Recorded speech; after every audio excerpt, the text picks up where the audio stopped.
இந்தியாவில் மேற்கொள்ளப்பட்ட வன உயிரி பாதுகாப்புக்கான நடவடிக்கைகள்.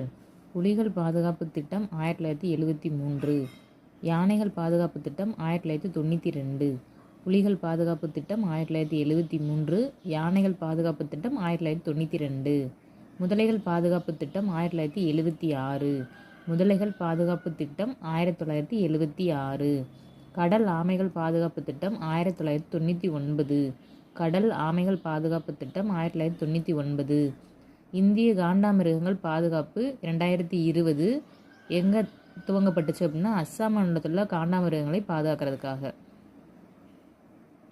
புலிகள் பாதுகாப்பு திட்டம் 1973, யானைகள் பாதுகாப்பு திட்டம் 1992, முதலைகள் பாதுகாப்பு திட்டம் 1976, கடல் ஆமைகள் பாதுகாப்பு திட்டம் 1999, அஸ்ஸாம் மாநிலத்தில் உள்ள காண்டாமிருகங்களை பாதுகாக்க இந்திய காண்டாமிருகங்கள் பாதுகாப்பு 2020.